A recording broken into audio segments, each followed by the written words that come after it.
Hello everyone and welcome to a tech survey for February 2014. And on my third take I've finally got that right. James is here everyone, just like I said in my stream, I promised he would be. So he's stuck to his promise. On a cold, wet Sunday. It really is, it really is. That's like a complete repeat of what we did in the last take, and it's not even scripted. So for those of you who don't know what this is basically a tech survey video where you guys send in your questions in an email or a message or whatever, and we just answer them. Now this tech survey is from Callum, I believe. I didn't put the name in the document.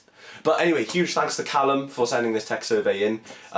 It's going to turn into a tradition doing them with James, I think, because it makes it a bit more interesting. Yeah, it would be pretty cool though. Because of his crazy opinions.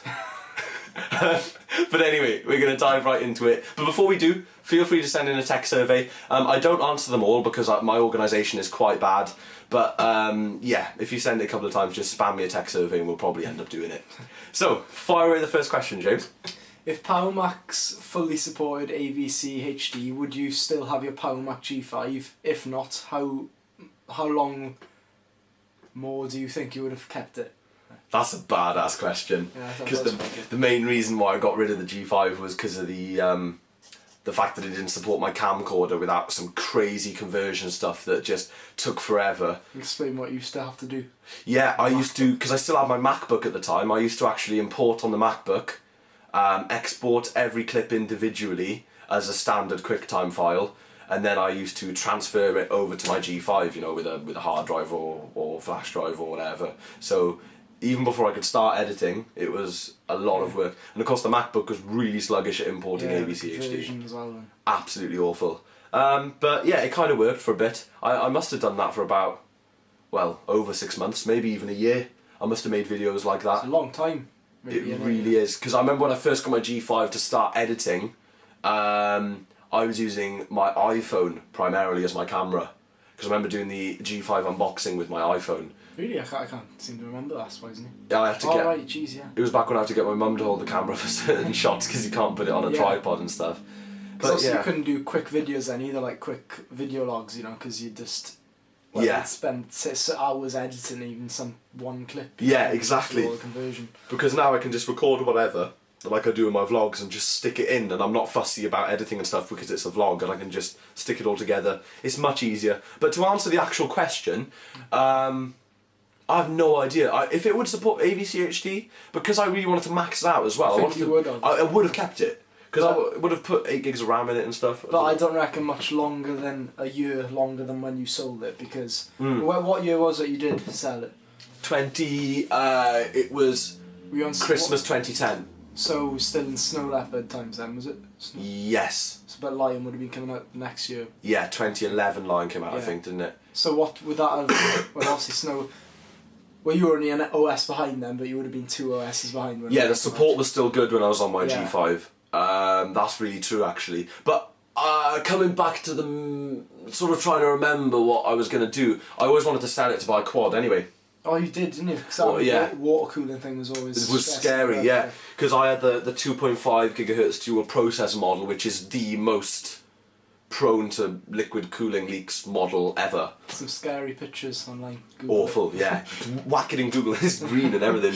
But yeah, you know, it corrodes away the power supply in the inside of the case, and generally you just don't want your computer sitting on the floor likely to do that. And of course, advantages of getting the 2005 model, you get more USB ports, DDR2 RAM, you can get it in quad form, so dual processors, PCIe graphics. Oh yeah, that was the thing, is obviously because you had the dual processor G5s and the dual core. Yeah, because the 2005 ones were one processor unless you had the quad core. Which was better, wasn't it? Yeah. But so yeah. There's something always cooler about the dual processors though, because you've actually got 2 processors. Yeah, and you had the 2 G5 logos. Yeah, oh yeah, that was a really big difference. I love that. Really beastly. It was all back in the day. Yeah, the G5 was a wonderful machine. I loved it. From when I got it, it smelt really nice. It's such a stupid thing to say. When I turned it on and the fan spun up, I remember saying to you, it must have come out of a dentist or something, because it smelt so clean and everything was really. It was dirty inside though, but yeah, it was such a nice system to have. It's crazy to think that even back then you could get a quad core. Where quad core now, I know for gaming people and maybe not too, well, I don't know, but quad core still considered a generally, you know, well, they're all normal. Yeah, it's like really good. Yeah. It's interesting. Well, my MacBook's quad core, you know. No one thinks twice about running a quad core these days. Whereas back then, you know, if I got a quad core, when everyone at best had a Core 2 Duo, it was like, whoa, you know, he's got a quad G5. But yeah, anyway, we'll move on to the next question. Otherwise, we'll just reminisce about G5s all day. Yeah. What is your opinion of the new Mac Pros? Also, would you recommend it to a pro, so not a consumer, I assume? Yeah. God, I haven't looked into it. I've looked into it enough-ish, but I haven't at the same time. My main point is, it's an expensive computer because they have to put so much engineering into it to make it the size that it is, to cram that power down to that size. Yet, if you're a professional, doesn't matter. Why do you want a small system? Now, I've had people turn around to me and say, lots of professionals are on the move, you know, in audio production or graphic design or whatever. That's fair enough, but I've seen instances where people take around 2 or 3 Mac Pros in big rack cases, and it's not the computer that's the problem. They've got all this rack gear. Yeah, it's the thing. It's already, all the other gear is already so big, and it's the Mac Pro's kind of there in the big rack case. You know, it's not. With things like video service, like concerts, they've always got Mac Pros sitting under the lighting desk in a rack. And surprisingly, it's not convenient shape either for even slotting into a rack. It's not, is it? You know, you can box it in, but this is obviously a. Yeah, so whatever bracket that they come out with to mount this thing in a rack is going to be wasting space ultimately because you're going to have those corners. Exactly. So professionals that carry their Mac Pro around, they don't just walk around with the system with handles all the time. They're always in rack cases and they've got so much other stuff that's with it. I don't understand why if they would have made it a normal desktop size, it would be a lot cheaper for the power. Oh yeah, it could have saved a load of money off it. It just seems the size thing is very consumer, or on the laptops maybe nice to have small ones on. Yeah, of course, yeah, true. Certainly not the desktops. No, it's a bit bizarre because I don't speak to a lot of pros that have Mac Pros, but I can imagine that it's never a problem for a pro to move a system around. Because look at the size of like cameras and stuff. Yeah. And video lighting and. Yeah. Do you know what I mean? Yeah, it's all huge. People with little point and shoot cameras. Yeah. In the movie. Exactly. And even I know I keep coming back to this, but this is the circumstance I understand the most. Is like at a gig, the smallest thing is the old Mac Pro in the setup. They've got huge dual 18-inch subwoofers under the stage and big line arrays, and the lighting desk is huge, a sound desk. Do you know what I mean? Racks and racks of gear. It's not a problem to carry them around at all. I think someone commented on the stream saying Apple do it because they can, and I thought that's a good point. I mean, well, it's Apple showing off, but again, they're sort of contradicting themselves, because a big thing when Apple did the original iMac G3, I know this is going consumer, but it kind of applies to the same thing. Steve Jobs or whatever always had this vision of having no cables on the desk. Yeah, that was a big thing for them. But of course, Mac Pro, the new one, doesn't go on the floor. It's too small. It goes on the desk, doesn't it? That's the thing, yeah. Which. And of course, 6 Thunderbolt ports. Great, nice of them to include that. For your external RAID enclosures and all this gubbins that pros need. The cable mess is going to be catastrophic. Yeah. I mean, I do like the idea of having a desktop on, your PC on the desk. On the desk, yeah. But for that's just because it looks nice. But I mean, a pro isn't going to care about, having it nice looking desk and all that. It's just going to be convenient where you can put all the cables and stuff in it. Exactly. It's not going to want it cluttered up. I won't be surprised if people start incorporating the new Mac Pro into rack cases or whatever, but not even mobile ones, into say server cases that have all rack mounted hard drives and stuff in them already. Yeah, that's true. Because you often see a Mac Pro sitting on the desk on the floor and then a rack next to it. So yeah, I don't understand. I mean, you got to do everything external, and the speed doesn't matter. Thunderbolt's quick enough for it all, obviously. Otherwise they wouldn't have done it. But everything's got to be external. So of course. When you bought the Mac Pro, the old one, for a cheaper price than the new one, you were getting all the expansion already, weren't you? Yeah. You were getting the ability to add hard drives and PCI, but you have to buy the expansion bays now. But I think it's generally moving as well with what tech is generally doing, because like everything is just getting smaller for the same power that you could get before. That like you can do this with a little bit more, but now you don't have to have this great big lump. You just get, everything's getting smaller, isn't it, tech? Yeah. Especially with the move to flash memory and stuff. Oh god, yeah. It's like a proof thing as well. Apple can do it just like you say. Yeah. Yeah. Well, I would recommend it to a pro. It's a powerful machine. Yeah, I mean, in regards to recommend it to a pro, I guess you can't not recommend it to a pro because it's the most powerful thing Apple do. So if you were to recommend something else, then it's a bit. If they want to use a Mac and they're a pro, that's what you buy. And of course, we're worrying about price, but I guess if you're a pro and you're in a company, doesn't matter, does it? As long as it's not extortionately. Yeah. So 3, 4, 5 grand, whatever, to spec it out how you want. It's okay.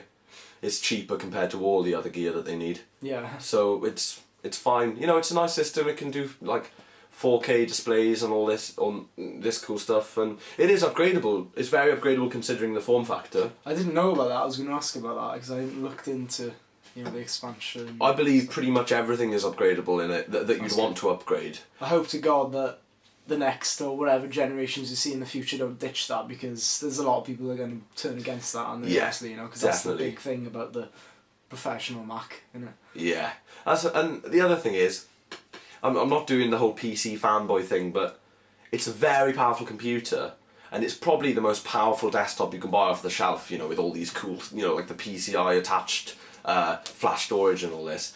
But for raw capability, for like rendering on the CPU side of things, you can still build much faster. Yeah. Well, not much faster, but I don't look into the high end stuff because I can't afford it and it's a waste of my time. But certainly spec wise, anyway. Isn't it? Yeah. Oh yeah, defo. But the graphics, I'm pleased with the graphics that you can spec it out crazy.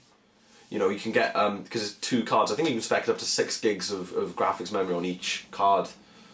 So it's about how quick graphics have moved on. Oh yeah, definitely. And I don't know anything about these new Fire Pro cards. I've been looking at Nvidia a lot these days. But yeah, that's the Mac Pro. You've got to recommend it. Really, it's a Mac Pro at the end of the day. It does what it does, doesn't it? Yeah. Right, should we move on. What major projects can we expect from you in the future, like builds and upgrades? Oh, this is an interesting one. Well, I believe I've covered in the past videos everything I'm going to do, really. I've got nothing secret planned, really. I've got big secret plans in my head that'll be happening in a year's time or a couple of years' time. There's a lot of things that I'd like to do, but me on my own getting enough money to be able to do all these projects and stuff is proving to be a little bit tricky, especially now that I'm out in the real world. I could dump more money into builds and stuff when I was in college and that. Yeah, because it was easier. But yeah, expect the Hackintosh, the home server, the PowerPC challenge, all of that's going to happen in 2014. And I've set deadlines for myself, but I'll probably miss them. But I'd say by this time next year, those 3 main things will be done. Because it's not that bad when you think about it. So what was that? The PowerPC challenge, Hackintosh, and a home server. Oh, for all my storage. That little case there is going to be filled with drives and store everything. But yeah, the people in the everyone voted for Hackintosh build first, so that's what you'll be seeing first. There will be the average ItsMyNaturalColour non-planned random little ancient builds that come along, and someone throws me a free PC and I fiddle with it. But yeah. Why didn't you answer that question, man? If you were to restart your channel, what projects would you do? Oh, that's a weird one, isn't it? Yeah. Nice. Anyone message me if they do have any power supplies for MDDs for sale, because I knew you were going to do that. I know, I'm getting more lately. Well, it's mainly like not only the fact that I want to use it, is there's stuff on there that I want to access as well, and it's I do miss the thing. Yeah. Well, if you promise to make a power supply replacement video, you might get a really good deal. Yeah, well, that's true. And he'll take anyone. 360 watt, 400 watt, loud, quiet. Yeah. Anything that'll work. Yeah. Should we go on to the next question?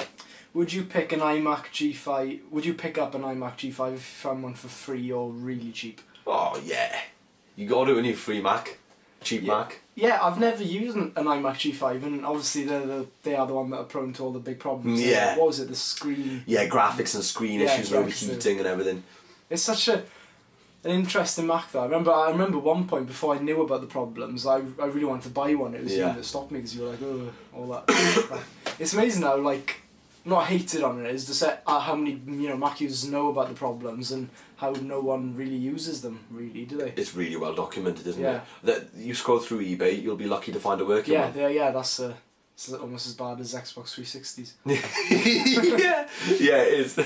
But of course, using the original white Core 2 Duo iMac will probably be the exact same experience, but with a lot more support. Yeah. And they're cheap. Because that was the alternative. They are really cheap, aren't they? Really cheap. I mean, iMac G5s, like, even though hardly any of them work, they're still quite expensive because obviously it's still, well, especially for the time, that was a hell of a modern design, wasn't it? Oh yeah, God, yeah. Especially a step up from, like, I'm not saying I didn't like the iMac G4 design, I love it, but I mean in terms of modern, look and experience, it was a huge leap, I think. Because you can't see the computer. Yeah. It was, yeah. And it wasn't even achievable doing the iMac G4 times, I think, because Steve Jobs actually stood on the stage and said they couldn't get connectors on the back of the system. Yeah, I remember they were saying about it, and so there's a lot of engineering in it, and that's why it heats up. I love how, obviously, I always remember this, like, all companies when they're presenting stuff will like contradict themselves, just they'll bring out good points in certain ones that, for example, like when I remember Apple introducing the iMac G4 and they were saying, well, we could have put a disk drive in the, like with the display, but we didn't want it on the side because it works slower than, next Mac comes out and it's on the side because it has to be in. Yeah. But obviously, I'm not saying that's a bad thing. You have to do certain things, otherwise, well, you would have had a big lump somewhere else then. So obviously they had to do it. But it's just interesting how people pick up good things that will have to be changed anyway, Yeah. It's amazing how they went back so soon, and because it was only a 3-year gap. Yeah. And went back so soon and stuck the drives on the side. After Steve Jobs spent a good 2-3 minutes explaining that if you put them on the side, they'd need to run slower. Yeah. But no, I mean, they're still very similar price. I think it's because a lot of people confuse the white Intel iMac with the iMac G5. Yeah. That's probably why the price is so similar. Yeah, probably. I mean, what specs did it go up to on the iMac G5 anyway? I couldn't tell you. I have never looked into them. Yeah, I haven't looked into them in years. I couldn't tell you, but yeah. They didn't go. Yeah, obviously they didn't go quad core. That would have been a. I don't think they even did dual, did they? So that was just a Power Mac thing. I think they were just single G5s, like chilling at 1.8 gigahertz or 2 gigahertz or something. Yeah, because the iMac G4s didn't go dual, did they? No, it was only 1.42. I think until Intel, no non-desktop Mac had more than one processor. Yeah. Oh yeah. Yeah, no, because for G5, yeah. Anyway, that's the iMac G5 out of the way. When you consider when was the golden age for Macs in terms of design and power for the price? Extension to the question, what Mac can currently or Macs in the past? Or do you think best complaints for? Right, we'll go to the second one after that because it's kind of two set of questions really. Okay. So what was the best golden age for Macs in terms of design and power? I think well, I don't know. It's hard to find the different, connection between the consumer and Pro Macs because I think, in terms of how good Apple were for the price, I think definitely when the Power Mac G5 come out, they were proper on top of their game. I mean, if you watch the keynotes for that, the comparisons are crazy. It nails the PC. And even in price, the prices are. Compared to the PC prices back then, I think even were great. You know what I mean? But saying that, the consumer Macs at the time of the power, I don't know. The PowerBook G4s were really good, weren't they? Yes. In terms of design, and the power was really nice because they went up to single 1.67, didn't they? Yeah. Which is cool. It was obviously still single core, but I mean the popularity of the iBook and stuff was always pretty insane statistically, wasn't it? Yeah, I always forget because obviously the PowerBook is the Pro Mac, isn't it? Well, and the iMac. The iMac was the best selling, wasn't it? So they were all doing good. Yeah, they were. Yeah. Well, design-wise, I see it in like, I don't know how many separate segments, but right, I see this thing where Steve Jobs came back in the iMac G3 and Power Mac G3 came out. I see this like 3 separate segments, no, let's call it 4 separate segments. I see from 1997 until 2002-ish, where it was all plastic, colourful, and it was when they hadn't really figured out how to make a nice Pro laptop yet. Yeah, the PowerBooks were still horrible. Yeah, it was very... Yeah, I see that as a chunk. Yeah. Then I see the next chunk, which is this sort of funny era of everyone associates Macs with It's hard to pinpoint this one, but it's like when stuff got really good, when the Quicksilver came out and the Power Mac started looking nicer, when the titanium PowerBook came out and they looked really nice, and then the aluminium ones the year later, and all that looked really good.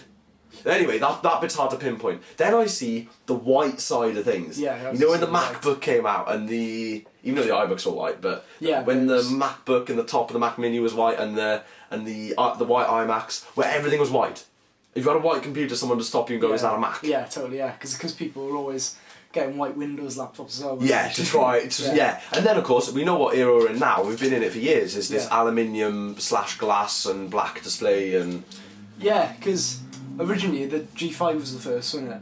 Yeah, and the first aluminium. Yeah, but... And I wonder back then, because obviously I wasn't... I didn't know anything about Apple back then, because 2005 odd. But I wonder how many people anticipated that would be the future for Apple. Like, obviously the people in Apple probably knew what was going to happen, but I mean, consumers or whatever looking at it saying, oh, is the rest of the stuff going to go on aluminium? Yeah, because nothing was... That's just a completely new phenomenon. I mean, okay, one thing, you had the aluminium PowerBooks and the original MacBook Pros. Do you put them into that same category or do you not? I don't, because they still use plastic trim and stuff, and they're not unibody. Yeah, the unibody was because it was the first... Was the unibody MacBook before the MacBook Pro? The unibody MacBook Pro? All at the same time, was it? Right. I don't know. Since telling me it might have been a little bit before, I don't know. I have no idea, but I know in 2008 when all that unibody stuff came out, the whole industry just went, whoa. And nothing's really beat it yet, has it? As much as I hated the design. Yeah, I didn't like it for so long, but I did appreciate how good it was. Yeah, I always appreciated the technology. Yeah, but now it's like... Well, as much as I still love the older stuff, I really like it, but as well as that, it's still so slick and nice. When you see someone pulling out a big chunky thing, and you've just got this thing, it's like lovely, you know what I mean? Yeah, when someone puts a £300 Windows 8 Toshiba laptop, and we always talk about this. The bottom, why can't they make the bottom of a Windows laptop flat, smooth, straight? This big chunky battery or something. I mean, the £800 ones are nice. Yeah, you do get. They're flat. What are the top ones? Is it like Sony Vios or not? Yeah, and Sony Vios and I think Asus do quite a few nice, because you've got all Ultrabooks, MacBook Air clones and stuff. They're all nice, but the majority of Windows-based laptops that people around here have are just plastic chunks of complete mess that break. They overheat a lot as well. Yeah, and really, they do overheat. They literally cannot go through their lifetime without overheating all the time. I'm talking on Skype, but let's overheat. Yeah, it's amazing how many people that, like, in the past few years I've spoke to, like, a lot of the time on Skype as well, they're just trying to go offline and, it's like, what's up, my computer overheated. And I'm like, oh, what was I had to restart. And they're like, oh no, it does it all the time. Yeah, this big beeping and everyone's just, taking the battery out to try and get it to shut up and everything. Oh no, I can't be dealing with that kind of thing. What's the second part of this question? What Mac do you think best combines price and power? I swear you've been asking like this before. Yeah, well, it's the iMac, isn't it? Oh, right, yeah, without doubt, actually. It always has been because of the quality of the display that Apple... Even when the iMac G3 came out... Hang on, should I try and lift this into the frame? Even when this thing came out, the display was fairly nice, I assume. Because the CRTs are nice, aren't they? Yeah. Jesus, this is heavy. Why did I pick it up? But yeah, even on the original iMac, you were still getting a nice sound system, a nice display, and a nice computer. I don't know, are they in the iMac G3? But I know definitely in the eMac. I always forget that Mac exists. Yeah. Shout out to Jack Hale. Has he still got that? I have no idea. You know what he's like. He hasn't even got a house at the moment, has he? But yeah, because they had Harman Kardon. in speakers, and they did. Did they or not, or was it just the eMac? Well, the original ones didn't, but I know they improved the speakers in this model. But I don't. That was weird. I don't know when, but the speakers are really nice anyway. Yeah. And the same with the iMac, the Pro speakers and all that. Yeah, iMac's got to be. Look at the 27-inch one, for Christ's sake. The display is like, I always look at, like, I mean, how much are the 21? Is it 21.5? The other one is now, or yeah, because I think it's like 1,001 or 200 now, isn't it? But there was a point where I remember first realising how good value the iMac was when it was 999. Yeah. And you're getting a 1080p display. A really nice one. 1080p? Yeah. And really nice one. Which, you know, if you look at the price of Apple displays, which I always forget about Apple displays. They're nearly as much as the damn iMac. Yeah, they are, and it's like you get in way, but you know, awesome specs of them. They're really good. And people slam stuff out on them, don't they? Yeah. I mean, I know in college, I'm not in college anymore, but they replaced all the 2008 Mac Pros with iMacs, didn't they? Yeah, bad move. No, I love the iMacs, but something about college computers that never seem to fully...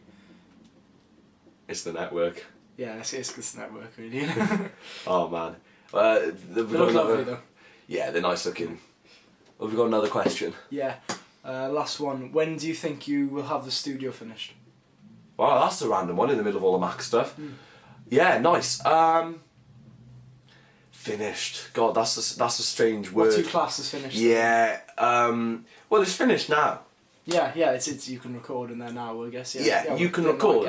You can record in there. And you can mix and things that it's missing. All the little things, isn't it? Yeah. Like you know, you can always improve on Well, I guess in a studio you can always improve on something. There's always going to be something else out there you can... Yeah. Because no matter what way you look at it, you can think, okay, I've got 100 channels, so I can now put 10 billion mics on the snare, 10 on the... But I could put 20 billion on there if I wanted. So there's always an improvement. You can never... Yeah.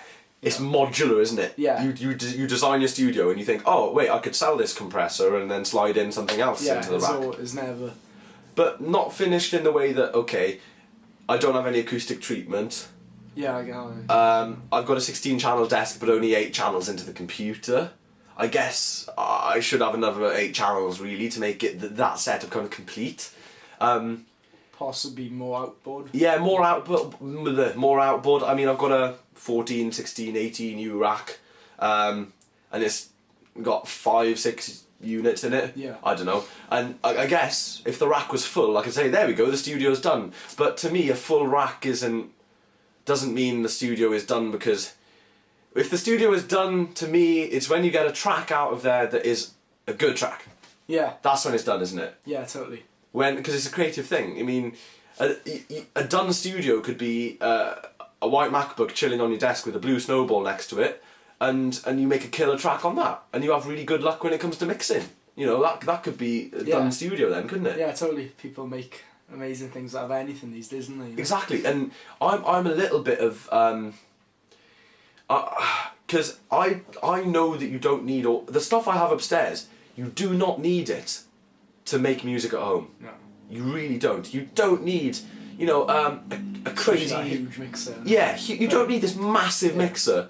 You don't need a crazy resolution monitor. You don't need 8-inch studio reference monitors. You don't need a multi-core. You don't need a rack. Yeah, but it's all things that make it that much better. Because you record through that desk, and the preamps are going to sound light years nicer than preamps built into a little 100, 200 quid digital interface. Because it's a nice analog desk. Yeah. So when it's done is when... Yeah, so video-wise then, to be when it's done, damn, I don't know. What? Yeah. I don't know, it's a tricky one. Really unpredictable, isn't it? Yeah. I know that I haven't got any near future plans to buy any more equipment for up there apart from microphones. But, yeah, if I ever acoustic treat it or whatever, then that'll be a video, and yeah, it goes really well. So it's done, isn't it? Yeah. It is done.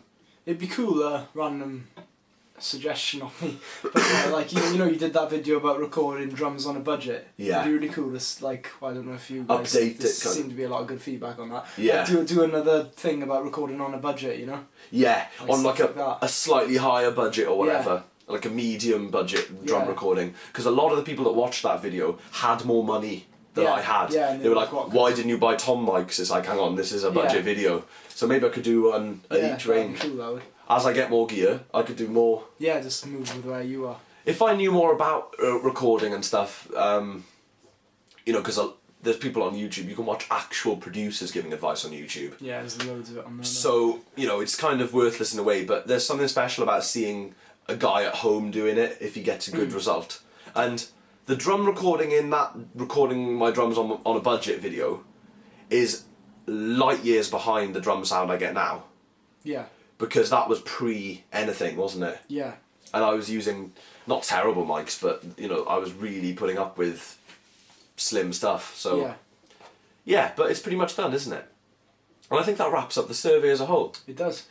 Well, we were going to maybe add another survey into the end, but I think this is... Probably going on a while. Yeah, it's a nice video. So this was one of those surveys where the questions are quite detailed, guys. So there's not many questions. Huge thanks to Callum again. If you'd like to send in, 20 question surveys with simple yes/no answers, you can do that as well. Yeah, and it'd be really cool if anyone that does know who I am, to send in one that would involve you as... Yeah, any questions that I never thought about that, of course, because there's 2 questions in this short survey that are just dedicated to me. Yeah. Obviously, James can give his input, but now that you guys know that we're doing it together, you can feel free to ask James some stuff as well. Because as always, I'll leave his channel link in the description, even though he probably doesn't want me to.